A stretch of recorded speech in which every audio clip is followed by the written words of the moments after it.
Oh, well, let me just start off by sharing you this little story. Excuse me for a minute. Hold on. Okay, I had to just cough up some stuff for a second. This is my view. As you can see, there's like a police officer. My view is Ross dressed for less. You see that police officer there sitting there? Even my views, my everything, everywhere I go, I'm always being indirectly threatened.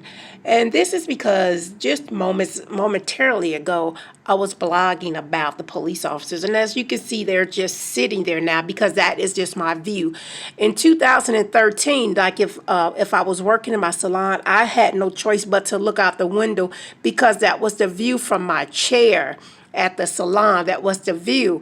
And so every day police officers would come and stalk me every single day. If I pulled up at 2 o'clock, they was there. If I got there at 6 in the morning, they was there. If I got there at midnight, they was there. Somehow they knew exactly when I was coming to work. Me being the owner and taking walk-ins only, I never had a set time to be at work. I can come and go as I please. But yet these police officers always knew when I would be there. So they drove up like moments before I would. And I would also get like the other peoples in the shopping center to make notice of that too, because I wanted witnesses. And again, this started like right after that state board hearing in February 2013. And so the people from the GNC, the people from Porter Subs, and all the other people that's in that plaza, I put them on notice too. And so when I would pull up, because they view also would be facing the front, they was like, yep, soon as you pulled up, that police officer just pulled up. He was not always there. He just pulled up. So they have been harassing me since 2013. It could be from the 2 officers who unlawfully raided my brother's home in Hawaii. So, and he was a retired under the orders of a retired police officer in Hawaii. And the cosmetology board here too is also another retired police officer that calls themselves running the industry and blocking me from working. And so as you can see, again, that's a police officer. He's just sitting there waiting. I have been filing documents since 2014 for restraining order every single day. And I have not been able to get a restraining order to protect me and my daughters and my brother in Hawaii. I've been filing that order every single day. And America still refused to give me a restraining or a protective order. But yet they go and do all this here undermining stuff in court, all this illegal, fraudulent stuff in court every day. I made a long blog on LinkedIn just a minute ago about some of this stuff, but the minute I push post, it always magically disappeared. And being that all forms of my communication has been blocked, I'm making this here video. Now, one example of what I want to express and talk about today are black on blacks crimes by design by white racist people. There are a few incidents that I want to share with you about that. Number one is I talked about my brother when he was kind of like one of his worst times, going through grieving over his mother. We had just lost our mom. He was in Hawaii. We had just lost our mother. He was in Hawaii. And he was driving, and this white guy just get out of the car. He was in front of him. He just stopped on brakes really hard, and he gets out of his car and charged towards my brother. Now, this guy's probably about 5 feet or something, a white man. And he just get out. He come run charging towards my brother. Now, my brother had a gun on him, but the guy come charging with a knife. My brother said he took, because he's 6'2", something like that, a big guy. He said he took the knife and, Nick, get on back in your car, and took the knife and leave him alone. But my brother just losing his mom, in a certain place, a grieving place, probably, right at its worst phase of grieving, he could have easily shot that white man. But my brother, having a heart like Samaya's, forced that guy back in his car and told him, man, get your ass out of here. And he did not shoot that guy, but he could have, because the guy came out of his truck running towards him with that knife. And my brother made a conscious decision to push this motherfucker back in his car and leave versus shooting his ass. As you can see, that was just all by design, a white man's plan of design. So I say to all you black peoples out there, love your brothers and sisters no matter what. You stand on, you make America stand on its own motherfucking constitution. You make America stand on its own supremacy laws. You make America uphold these motherfucking treaties. And that's what you do, because America is trying, they done found a new way to fuck with niggas now. Black on black crime through electronic, remotely mind engineering bullshit that they are doing. And so again, I express myself in that magnitude because I'm like almost kind of like fed up with America doing this. Now I am a perfect example of a righteous human being. I have paid all my taxes. I have worked hard. I have not asked America for a damn dime. And they just gonna come in and just rob me and take me of my home. Now I am staying here at the Arizona Charlie because America has held my house hostage for all these years, and I'm just waiting to get my house back fully furnished and fully paid for. So basically, this is modern day slavery. You just preyed on my life, let me accumulate all of this here stuff, and then you just take it. So now I worked for you for free, America. This is modern day slavery. You didn't give me a loan or grant or anything to start my businesses. I did that with the labors of my hand. So for you to come and take it, you just basically just robbed me, and now free labor. And that's what's happening in America as these police officers and the white corrupt police officers and these white racist people, what they are doing is sitting back watching you work hard, accomplish all that you have, as with OJ and all this, and then just come and create a motherfucking crime and just take your shit. And just gonna take your stuff, as with OJ and some of these other people. And this is a blatant evil. So getting back to crimes by design. Another time, probably in the late 80s, my brother was in a bar, in the both brothers, one that lives in Hawaii now and the one in Minnesota. They were in a white racist bar. They didn't know it was race. They was just in the bar shooting pool, just having fun. Minnesota is predominantly white. These white racist guys, is what I'm saying, just came over there and attacked them for no reason whatsoever. Started a fight. It was about 4 of them against 2. So my one brother, he said, the youngest of the brother, he said, he told me that he saw the other 2 guys look like they had the oldest brother pinned down, like they was going to strangle the life out of him or something. So somehow he broke away from those 2 that was fighting him, and he went over there and he just, not thinking, he just in the moment, my brother about to die, he went over there and got strength from somehow, somewhere, and knocked the shit out of the guy and put him in a coma. Well, by the time I got to Minnesota, my brother was already dealing with that issue, and I said thank God I was there, because at that moment I was financially able to pay for him an attorney, and I paid for his attorney, a guy by the name of Barry, Barry Voss, Voss. And he got him, I retained that attorney, and he kind of got him out that trouble, because white man was saying, even though they started this fight, white man was saying if he had died, they was going to charge my brother with murder. So everything that's happened to me could be some retaliation from the late 80s from this stuff. And police brutality, retaliation is definitely a hate crime, because I'm trying to go back to work. I want to go back to work. America and this government would not let me drop this case. America and this government would not let me use my constitutional rights for a speedy trial, for a settlement. America and this government just refuse to allow me out of this situation, period. Want me to stay forced in their law. I'm trying to get out the law and go back to work. But ever since I've been here in Las Vegas, my whole scenery, day in, day out, is just that of people wearing scrubs as though they in a mental institution or something. Everywhere I go, people around me are wearing scrubs, and I see security guards as though this is a prison or something. Look at the window. I'm paying to be here at this Arizona Charlie. Look at this here window. It can't even open. This is a fire hazard because they have this block on here, so you can, if it do open, only about less than an inch. Now, that is a fire hazard, but I'm paying here now to be at this hotel, Arizona Charlie, room 4628 or something like that. And I'm paying here to be here. And I can't even get fresh air out the window, because you can see this is just a homemade rig. This doesn't come with the room. This has been rigged just for me, see? That don't belong there. It's been rigged just for me. And so again, let's talk about again crimes, black on black crimes by design. So my brother, again, that was the one. Remember, the white guy came charging at him right after we lost my mom. The white guy came charging after him with the knife, and he just and so what he did when they do this views here, gray to me, they always try to threaten me with silver stuff, and this has been going on for 5 years. So I say that because this is what's been going on daily, the scenery, but nevertheless. Remember, okay, let's recap. Again, the guy came charging at my brother. Now, they were on the road. They were driving, and this guy just stops in the middle of the road and just come charging him with a knife. Because some way, somehow, the police officers knew that my brother had that gun on him. They knew he had that gun.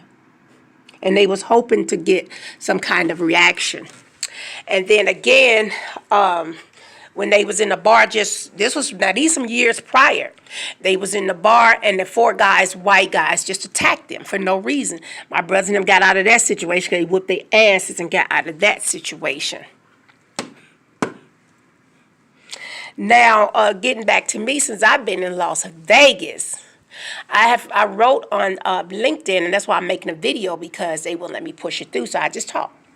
And so when I was since I've been here in Las Vegas, many of times I had to walk away from somebody calling me a bitch or hoe and saying they wanted to fight me. Most times for no reason whatsoever. So I had to keep my cool and walk away because I have such a squeaky clean record now. America and this government is trying to put some stuff on me. They could write anything they want on documents, but it'd just truly be there's a bunch of lies that they put there.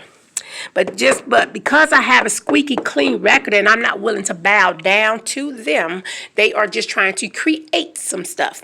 Now, when they falsely arrested me, they were sitting there plotting on taking my life. They processed my paperwork to say medical process. I don't drink, smoke, do drugs, nor take any type of medication. Neither do I swallow. So if anything happened to me, if an autopsy come up, if any drugs, any human protein, all this shit is in my body, they put it there because I don't drink, smoke, do drugs, nor swallow or take any kind of medication. I'm healthy as a lark. But when I was in prison, they made me take that shot, TB shot. They told me if I did not take that TB shot, they were going to place me in a mental ward. So I had to take that shot or either go into a mental ward. Listen to that.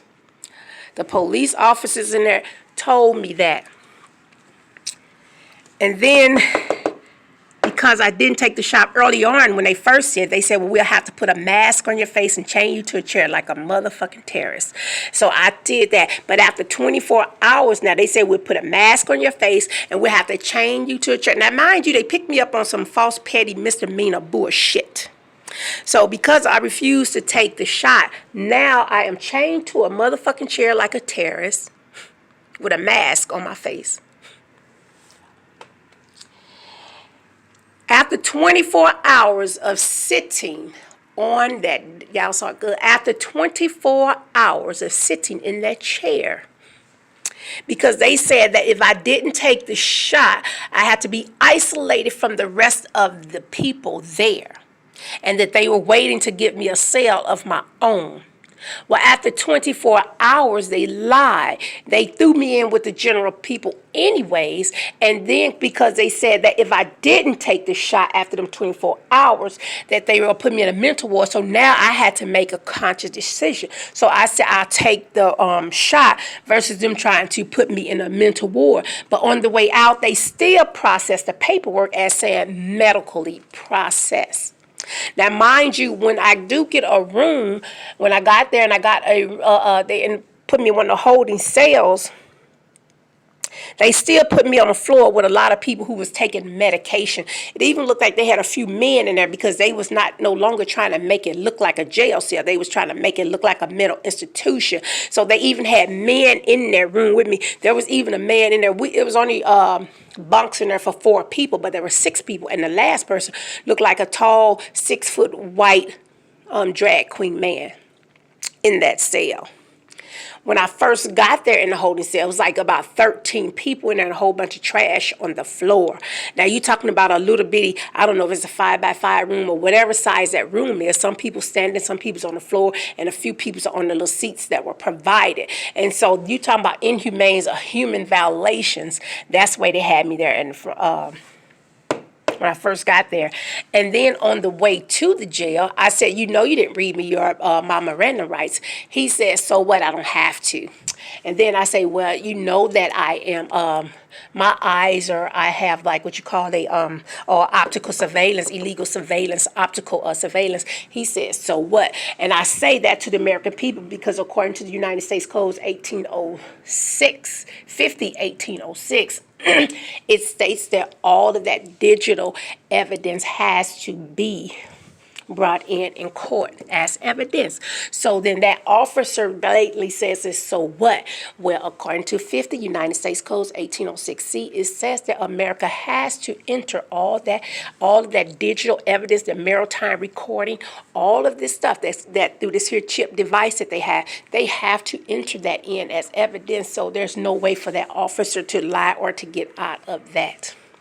But anyways, I'll tell you a little bit more about the blatant human rights violation while locked up later. Let's get back to black on black crimes by design. When I was at home one day, I drove up to my house one day. There was my neighbor outside. She was talking to her handyman, a fairly decent young guy who just moved there from New York. She was talking to him, and she introduced me to him. Sometime while standing there, I noticed there was a car in front of her house, too, because we was like on the sidewalk. There was a car on the side, and there was movement. So I looked in there. Oh, he said, that's his wife. And I said, hey, how you doing? She's sitting in the back with a kid. This here wife was a very, very unattractive young lady. She used to be a bodybuilder, so she still has that manly look to her, them muscles and stuff. Manly, like a deflated bodybuilder, real ugly girl, kind of very unattractive. I don't use that word like that, but I use that with her because of the way she began to start acting. She became a real ugly person from within too later. But anyway, so she's very, very unattractive. Now, I say that because from that point on, everywhere I would go, it seemed like this woman was stalking me. She was stalking me everywhere I would go. And mainly when I would be at the 99-cent store, which is like right around the corner from my house. And when I would see her, she told me, the first time she told me her man disappeared with an old Mercedes-Benz, that he disappeared with the car, and that he does that all the time. He used to do that all the time in New York, she said. That he would disappear and he'll go and stay with a woman and she'll support his drug habits because he uses drugs and he this and that. She sounded like a jealous woman that thinks that I have her man and trying to tell me all the dirt on him. That's what she would sound like. But everywhere I go, she would always just magically appear. And so when I would disappear and come back, I ran into her again. She magically disappeared. And her husband either came back and magically disappeared just the same time that I would. So this last time, since I got back here to Vegas 2019, I ran into this lady again at Denny's. And it was probably like either midnight or wee early hours. She told me that her man he finally came back too. So he was gone. I was gone for about a year and a half. He was gone about the same time. And now he just getting back too. So see, you can see that our government is trying to make this lady into a stalker, trying to make this lady think that I have her man, or either she's an actor, trying to make them, trying to stalk me over some hate crime. As you can see, this is where it's going. So America and its government has been trying to frame and set me up of a crime or get some dirt on me because I'm squeaky clean, trying to do whatever they can to get dirt on me. Now that ain't working, trying to say you are not quite stable. But I beg a motherfucking difference. If you had left me alone, I'm trying to go back to work. I want to go back to work. My truck my truck is down there too. It has been sitting here. I've been here since the 21st of November. Every time I start the truck up, America, that government remotely shuts it down. VS OnStar. Whenever I fill it up and go get some oil, my oil magically disappears. I always have to constantly keep putting oil in the truck. So the plot was to make this new couple from New York seem, because they don't have nothing on me, so you want to plan something. Give this girl a jealousy, stalking spirit, and then try to cause an altercation. That didn't work. So my neighbor across the street one day, I went over there and just out of the blue, she said, bitch, get out here before I whoop your motherfucking ass for you make me hurt you. And ooh, this is the same lady who has the keys to my house. This is the same lady, we've been there for like knowing each other 12, 14 years. But this day, I'm going to tell you what happened. Okay, I locked my keys in my truck. And so I called Vern. She's married to a short white man, and she's a tall, 6-foot, light-skinned black lady. Vern is the husband. So I called the house, and Vern answered the phone. And I said, Vern, can you give me my keys? I left them in the Miss Linda got an extra set. I locked myself outside. He said, okay. He came to the door and gave me the keys. But when he got there, he gave me the keys, and I'm getting ready to leave out the door. And he says, Linda's not a devil. Why don't you like her? She's not a devil or something she would hurt. I said, I know that, Vern. I would never say that about anybody. Why would you say that? I know that. He said, you should call her because she was upset about something. I said, oh, I will. I said, I tried to text her, and I was showing him the text messages. And as I was trying to show him, now mind you, she's not supposed to be in the house. I'm standing by the front door and next to the garage door, so she didn't come in. So she's not supposed to be there. So then all of a sudden she comes from around the corner of the house and she's saying, bitch, get out of here before I whoop your motherfucking ass, before I kick your ass and this, that, and the other. Woo. And I was just like, I'm going to walk away from this fool. I didn't say anything back. I just left. I'm in her house. I don't want to have an altercation with her in the house. But white men think black people are always so agitated. I always think that we love to fight. We love to argue. We love to do this. But all of that was by design. So I had to walk away. And I did that. I walked away. And so I'm thinking, because it's so not her character, so I go look at my text message, see what happened. And I screenshot a text message. I said, oh, maybe she's upset because when she went to the hospital, I didn't pay her no attention. So I said, I screenshot her the text message that shows that after she got to the hospital that I was concerned about her. Hey, Linda, how you doing? I was just calling to see, texting you. But it went to the landline instead of her cell phone. So I said, maybe that's why she's upset. So I sent her a copy of that text message, and she's texted me back. And I have that on the text message. She texts me back and says something about, fuck you, bitch, or something like that. And I'm just like, okay, cool. But that wouldn't be the first time. So see, all this stuff is by design. I was at this guy asked me to be his partner at a stepping club. And I said, okay. So while we were sitting there, this other black lady, she could have been hired, an actor as well, too. She just comes up to the guy, and she says, who, and they don't have no sexual relationship or nothing. She just said, who is that? She said, who are you, Hugh Hefner and your I'm just like, what? I didn't say anything. I left that alone. But many a times, especially in Las Vegas, I have been put in these types of situations. And again, I tell all the blacks, love, peace, and hair grease. Don't say shit. Let a person do whatever. Walk away, because it is by design, especially if you have a promising future, because Satan knows your future too, and he tries to block it. Remember, the devil comes to kill, steal, and destroy. When I first got here to Genesis in 2001, I worked towards the latter part of 2001.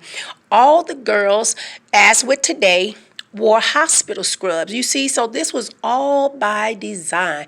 And each one of the girls that worked there has a last name, just like a family member, my last name. For instance, Sonia Brock. I have a cousin, Sonia Brock, who lives here in Las Vegas. Ethel Davis. I have my dad's sister. Her name is Ethel Hoffman Davis. As with Sabrina Brock, another Sabrina Brock. As with Rochelle Hodge. Her name just like Hodges without the S. So as you can see, all of that was by design. From the day I got to Las Vegas, it was all by design. One day I was at Genesis, and Sabrina, she was just, she's like another hairstylist. And her hairstyle, we was close like these two beds are. She's right here, and I'm right here, just like that. And Sabrina, she's sitting there doing her client's hair, and I'm doing my client's hair. And she says, she talking to her client, and she said, well, if she's so good, why did she move here? I mean, if I'm so good, why did I leave all my clients in Las Vegas? This is what she was saying. If she's so good, why did she leave here? And then if she's all that, then why she's this? And if she's this, and why she's that? And woo, woo, woo. And I couldn't believe the conversation. Like, I'm just saying, like, hello, I'm here. I'm not invisible. I didn't say anything. I waited until her client left. I waited till I got done with my client. And I just said, excuse me, were you talking about me? And she said, well, I did hear something. I said, well, if next time you hear something, would you please just come and tell me versus just doing that? And I never had no problems with her, but she tried to start that argument, see, that day. And they thinking that all black people act like that. They think that all people all black people are confrontational. All black people love to fight. Well, y'all got us wrong, white people. We just trying to make a living. We just trying to be here. I worked hard for everything I have. Some days I worked 24 hours a day. My business stayed open 362 days out the year. We closed 3 days out of the year, my shop.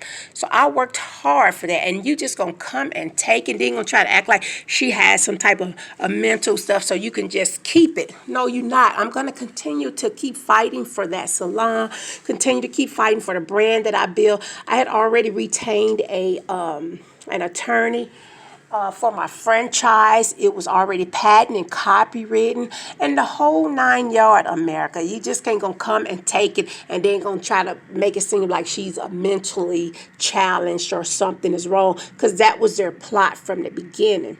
Another time, one of the girls in the shop got Rochelle Hodge. She was in the shop and she tried to start an altercation. Her man, Miss Ethel's grandson, Eric, was her boyfriend, and Eric threatened to kill her that day. And we was all telling Rochelle, why don't you go home? You finished working. At least the other girls were. I'm just minding my business. Rochelle said she wanted to stay there. So anyways, he came and he was on the outside of the bars talking to her. The police came, they left. That was the end of that. Miss Ethel asked everybody what happened. She asked me what happened. She said, did Eric have a gun in his shop waving a gun? I said, I didn't see a gun, Miss Ethel. All I saw was Eric was on the outside of the gate talking to Rochelle, and then the police picked him up. He didn't come in with no gun. I didn't see that. Evidently, Ebony told him that he came in waving the gun, but he did not. And so then Ebony says, well, I said Rochelle earlier, but we call her Ebony. But Ebony says, I wish somebody would mind their fucking business. And I just had to say to her, well, you made it my business when you jeopardized my life and my client's life because you had the opportunity to leave. And so you can see it's little incidents like that's been happening ever since I've been in Las Vegas.